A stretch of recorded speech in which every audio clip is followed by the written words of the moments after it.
Ang KNN ay hatid sa inyo ng UNICEF.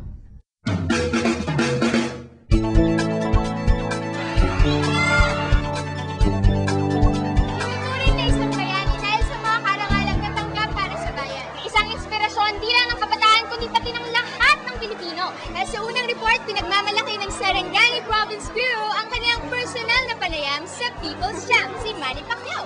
Ginawa nila ang storyang ito nung kakapanalo pa lang ni Manny laban kay Eric Morales ng Mexico. Saksihan natin itong homecoming niya sa General Santos City.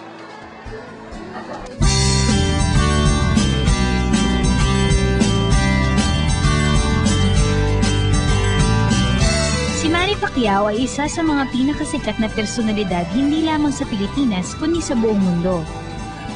Nakilala siya bilang isa sa pinakamagaling na boxer sa mundo nang tinalo niya si Eric Morales ng Mexico noong ika-23 ng Enero.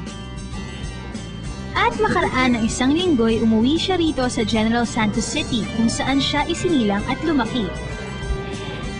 Dahil malapit lang ang KNN Sarangani Bureau sa Jensan, nakasali kami sa pag-aabang sa kanya. Sa sobrang excitement, nagkamali pa kami ng kinunang eroplano.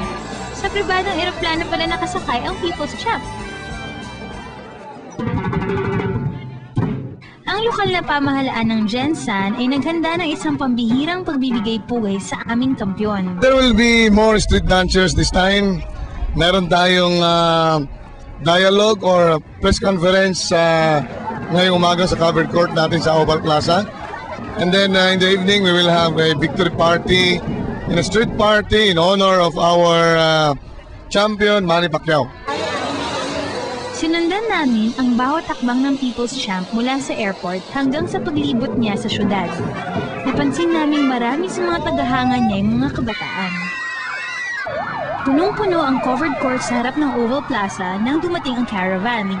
Sa piling ng kanyang mga kababayan ay diniin ng sikat na boksingero na siya pa rin ang Manny na kilala nila. Sumang-ayon naman ang mga nakakakilala sa kanya. Ang masasabi namin syempre mabait, matulungin, at saka hindi suplado. Nakikipaghalubilo din sa amin dito na bilang kapitbahay niya.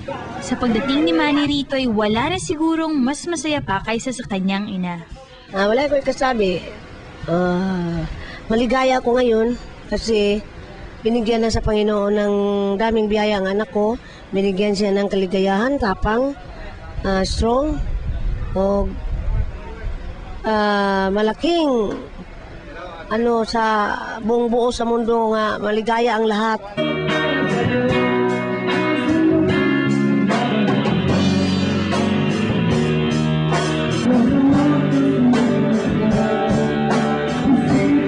Masayang-masaya ako at masasabi ko ay maraming salamat sa lahat ng mga kababayan ko sa mainit na pagsalubong nila at halos silang lahat sumalubong at masayang-masaya. Maraming salamat sa lahat ng suporta at sana kung huwag niyong kalimutan magdasal sa Panginoon at kung gusto niyong magboxing talagang mahalin niyo kasing mahalin niyo katulad ng pagmamahal niyo sa sarili niyo at huwag kalimutan tumawag sa itaas.